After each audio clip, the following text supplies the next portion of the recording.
Estou aqui com a ginecologista e mastologista, doutora Milka César Chad. Bem-vinda. Boa tarde, muito prazer recebê-la. E a gente conversou um pouquinho antes do programa começar. Eu falei, bom, doutora, eu acho que o meu objetivo, o objetivo da nossa equipe do programa é o mesmo que o seu. É conscientizar a população. E não só as mulheres, né, doutora? Os homens também precisam estar atentos a qualquer mudança no corpo dessa esposa, dessa namorada, né? Exatamente. A gente está no Outubro Rosa, né? Então, nada melhor do que a gente falar sobre isso, sobre essa conscientização realmente do corpo da mulher e do diagnóstico precoce dessas doenças, que faz muita diferença ter esse diagnóstico precoce. Para o tratamento? Para o tratamento e pela mortalidade das pacientes também. Sabe o que eu tenho uma curiosidade? E, assim, a gente colocou, inclusive, na escalada como um dado importante, que hoje o câncer, que a gente tem o maior número de mulheres, né? É o câncer de mama no Brasil e no mundo. Exatamente. Por quê? Vocês sabem dizer o porquê que o câncer de mama tem esse aumento aí?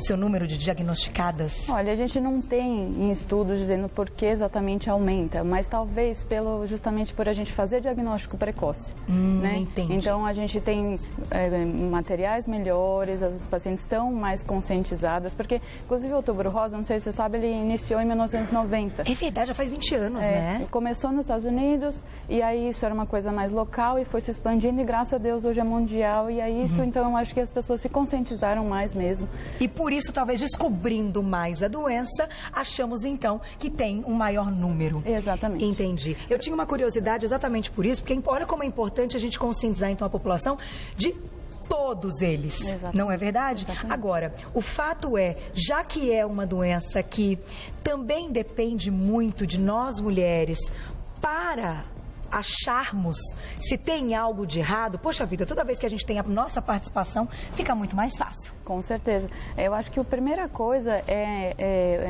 o objetivo é ver o corpo da mulher mesmo, ela se conhecer, eu acho. Né? Então tem muita mulher que ainda não tem esse hábito de olhar, de ver como está a mama e se conhecer nas várias fases da vida, né? Na adolescência, depois até na gestação e depois mais velha, isso tudo é super importante, conhecer a mama como ela é. Né? Então olhar mesmo a mama, olhar no espelho, se olhar, se tocar no banho, isso é super importante. Nos países em desenvolvimento, o autoexame ele é muito importante porque a gente ainda vê câncer muito avançado. Não tem muito diagnóstico precoce. Então 20% mais ou menos das pacientes a gente já faz o diagnóstico muito avançado. Entendi. Então é essa conscientização delas irem olhando, vendo mudanças, pequenas mudanças no corpo, principalmente na mama, é importante para esse diagnóstico mais precoce. A gente sabe que a genética e a hereditariedade está diretamente envolvida quando a gente está falando dessa doença e principalmente no caso aí do câncer de mama. Porém, mulheres que não têm ninguém na família também correm risco, né? E devem se manter atentas. Exatamente. A gente tem uma classificação, uma porcentagem que de 70%, 80%, 90% quase das pacientes, o câncer é esporádico. Então, a gente não sabe exatamente por que ele apareceu, né? Claro que vai se modificar ou aparecer mais em algumas ou outras pelo estilo de vida ou por o que fez durante a vida, mas é mais ou menos esse valor. 80% das pacientes são esporádicos. Só 15 a 20 são familiar. Olha, né? Então não é tão grande assim. Não, exatamente. E hereditário mesmo, só 8% que é hereditário. Olha só. Então, realmente, a gente ter o conhecimento da família é importante, mas a gente se autoconhecer, eu acho que é mais importante ainda, e ir atrás disso, né? De ir ao médico todo ano, fazer a avaliação, não só o autoexame, mas também o médico examinar. Eu acho que isso é importante, porque a gente tem um conhecimento um pouco melhor das lesões que são palpáveis. Até para sentir e saber identificar se é realmente algo, ou se não, é de uma densidade da mama mesmo, né? Inclusive, a gente tem um vídeo, a gente vai colocar na tela, gostaria que você fosse explicando pra gente, doutora, exatamente pra gente ter aí um passo a passo desse cuidado. Vamos lá. Ele começa então com o autoexame. Isso, aí ele está mostrando o autoexame, ele está colocando a parte mais interna na mama, vendo o mamilo também. Acho que é importante a mulher primeiro se olhar no espelho, como foi mostrado ali, depois ela palpar por volta toda da mama, perceber também a pele. Às vezes tem uma mudança na pele, da coloração, da textura, isso é importante.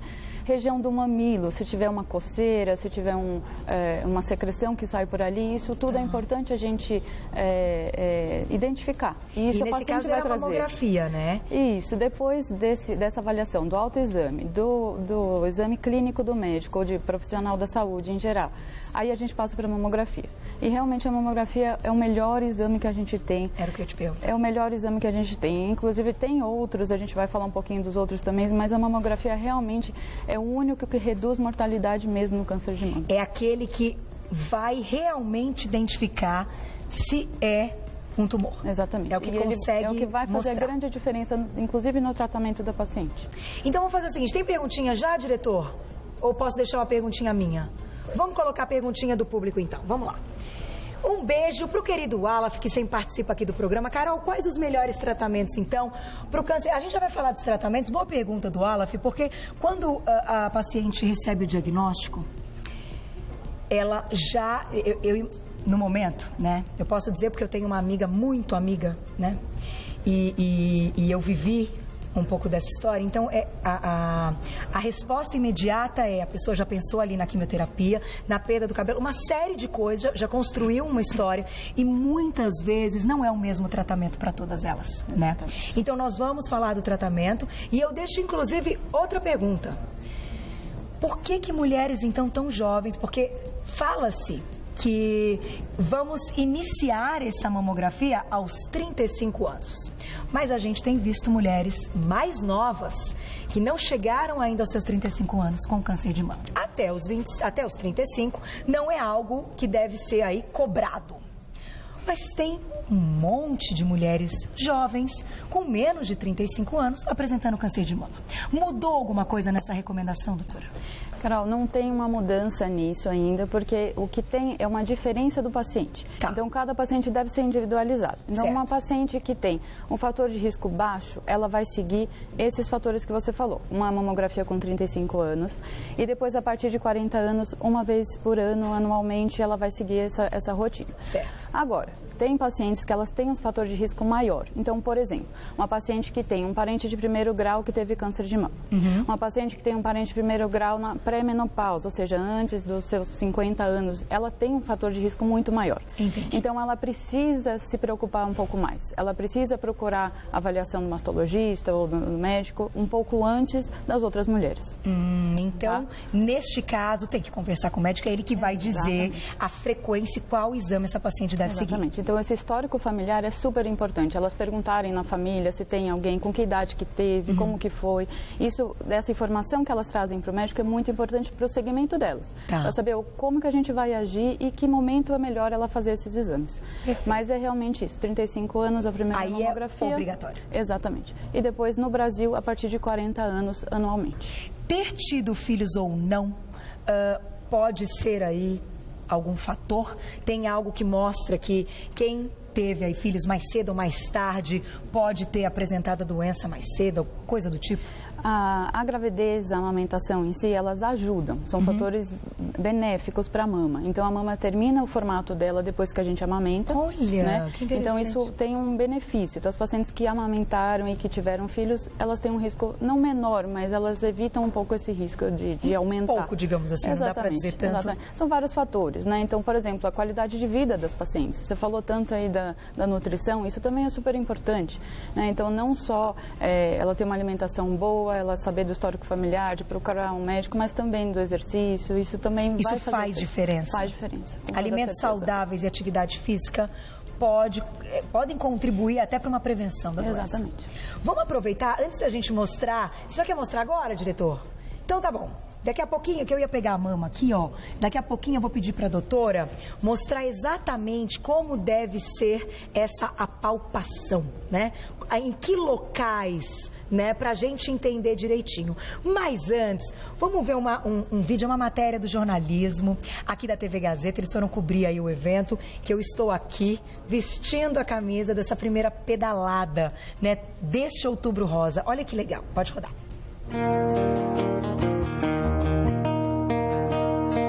E eu comecei o meu blog a partir do meu primeiro dia de quimioterapia. Um dia antes da minha primeira quimio, eu entrei no Facebook e eu procurei meus amigos e ninguém falava comigo. Eu pensei, o povo não está sabendo como lidar comigo, não está sabendo lidar. Então eu vou abrir uma página aqui no Facebook e vou mostrar o meu dia a dia para os meus amigos. Olha, essa daí é a Flávia Flores, ela é blogueira, ela que agora, né, se tornou blogueira com a história que ela viveu. Ela tem feito um trabalho muito lindo de conscientização para ajudar realmente as mulheres a se verem mais bonitas. Inclusive aqui na minha camiseta já está escrito, né? Quimioterapia e beleza. Então, assim, eu fiquei encantada com o trabalho da Flávia. Inclusive, ela já apareceu em outros programas e eu acho que a gente fez questão de colocá-la aqui também, porque é um trabalho muito bonito. Essa pedalada, gente, aconteceu então no domingo passado. E a gente não conseguiu, né? Eu fui convidada, mas infelizmente a gente não conseguiu cobrir. Mas a gente está aqui para mostrar que a gente está totalmente dentro dessa campanha. E eu quero agradecer, claro, ao Departamento de Jornalismo da TV Gazeta, que foi lá entrevistá-la e que nos concedeu aí as imagens. Muito obrigada. Mas agora vamos mostrar, então, na prática, doutora, como é essa apalpação. Em que região da mama é mais comum encontrar o tumor? Tá.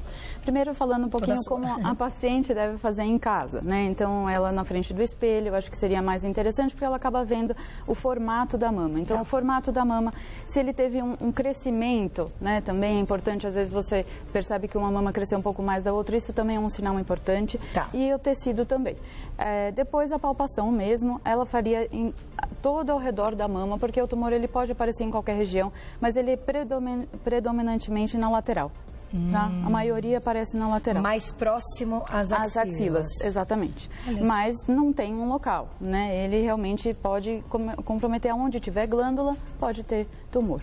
Então, devagarinho, apalpando, e tem que ser algo assim, não dá pra gente colocar um tempo, tantos minutos, mas assim, fazer com uma atenção mesmo. Isso, exatamente. O ideal é ela fazer depois da menstruação, que é onde a mama tá, né, mais desinchada, tudo, então fica mais fácil a palpação. Fazer a palpação pelo menos uma vez por mês, seria interessante, né? E palpar toda a região, inclusive aqui da areola e do mamilo. Então, uma região também importante. Que do mamilo também? Aqui no centro também? Exatamente. Pode aparecer algumas descamações, algumas coceiras, que isso também identificam pra gente, são sinais de que pode ser alguma coisa alterada mesmo. Até retomando, porque tem pessoas que falam, não só coceira, mas às vezes uma irritação na mama. Quais são, então, os principais sintomas que visivelmente a gente pode identificar? Coisas que as pacientes precisam trazer para o médico que elas perceberam de diferente. Então, um nódulo palpável, então se ela sentir uma nodulação na mama em qualquer região, certo? Tá? Se ela tiver uma dor que é persistente e não cíclica, né? Então, porque a gente pode ter dor no período da menstruação, mas uma dor que ela se permanece depois da menstruação, isso é importante, uma dor mais aguda. Uma descamação dessa região central. Tá? E até saída de líquido pelo mamilo. A saída de líquido também é... Também é importante. Acho que esses são os fatores principais. Que não leite, né? Porque depois de amamentar ainda fica um pouco... Gente, juro, olha, eu levei um susto. Eu já tinha parado de amamentar um belo tempo e, de repente, saiu leite. Eu olhei aqui e falei, mas peraí, não deve ser leite. Aí minha médica, não, Carol, é leite, fica tranquila. Não é? Então, assim, se isso acontecer, saiba que depois de um tempo ainda pode sair o leite. Exatamente. Olha que coisa interessante na natureza. Mas essa secreção que chama atenção, ela é bem clarinha, pode ser também com um pouco de sangue. Tá. Então, ela é diferente de leite. Dá para notar bem a diferença. Exatamente. Vamos colocar mais uma perguntinha do público. Vamos ver quem escreveu pra gente? Olha lá. Um beijo pra Má, sempre manda excelentes perguntas. Má, beijão. Pacientes que já tiveram câncer de mama têm mais chances de apresentar outro tumor? Então, Carol, essa pergunta é muito boa, realmente, até para as pacientes saberem que precisam manter esse cuidado depois, né? Então, a gente fala falando bastante de prevenção, mas falar desse acompanhamento. A paciente que já teve um tumor, ela tem, sim, uma chance maior de ter um novo tumor. Tá. Por isso, acho que até engatando um pouquinho os tratamentos, a gente lança a mão de quimioterapia, de radioterapia, para evitar um novo aparecimento de um nódulo, ou até na outra mama pode aparecer. Né? Então, às vezes você tem numa mama, faz todo o tratamento, fica curada, mas esse tumor pode voltar na outra. Então vamos fazer o seguinte agora, a gente tem um vídeo que mostra aí essa possibilidade, são algumas possibilidades de tratamento. E até para que a nossa pauta fique muito completa, a gente vai realizar essa pauta hoje em 2 momentos. Para quem chegou agora, a gente está conversando com a doutora Milka a respeito dessa prevenção, da doença e dos tratamentos. Daqui a pouquinho, nós vamos conversar com um cirurgião plástico que realiza a cirurgia para reconstruir essa mama, olha, gente, inclusive quando eu li o material, é algo que a gente tem que pensar como algo muito importante, porque isso pode devolver a qualidade de vida e a autoestima dessas mulheres. É daqui a pouquinho a cirurgia. Então agora, vamos acompanhar o vídeo. Doutora, eu vou pedir para você ir falando em cima das imagens, claro. Então, para a gente falar um pouco do tratamento. Vamos colocar então. Olha lá. Tá certo. Bom, o tratamento vai depender muito do tipo de tumor, vai depender do tamanho do tumor, né? Então, a gente até fala que é bem individualizado. Esse daí é o da doença, né, Má? Desculpa. Então, esse tá explicando, mas vamos colocar o outro antes? Porque esse aí, ele vai explicar, na verdade, uma evolução da doença, não é isso? Que eu assisti os 3, mas vamos colocar a resposta dos tratamentos? Vamos para os tratamentos. Vamos lá. Para responder a perguntinha que a gente deixou no início da pauta. Vamos lá.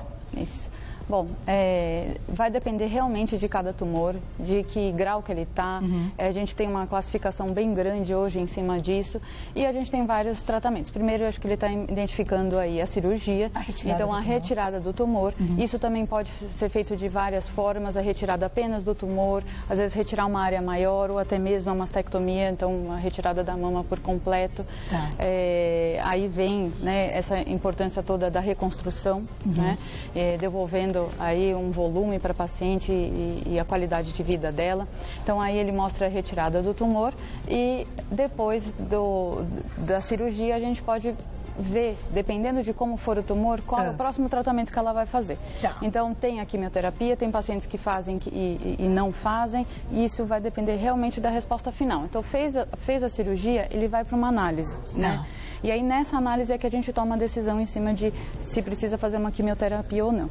Claro que com a ajuda de um oncologista também, né? Então, um oncologista também associado nessa equipe toda toma essa decisão junto com a gente se a paciente precisa fazer uma quimioterapia. A quimioterapia, acho que ele está mostrando ali nas imagens, que ela evita essa progressão, essa proliferação das células da doença. Chamado metástase, é assim que a gente... Exatamente. Então, é uma coisa que está localizada, a gente faz a cirurgia para retirar e a quimioterapia evita que isso prolifere, né? Então, essas células aí, elas não conseguem se replicar e espalhar pelo corpo. E a radioterapia? A radioterapia, ela faz um efeito mais local, né? Mas ela evita aquela nossa pergunta, né? Se pode voltar a ter um tumor naquela região? Pode. Então, a radioterapia vem para auxiliar nesse tratamento local.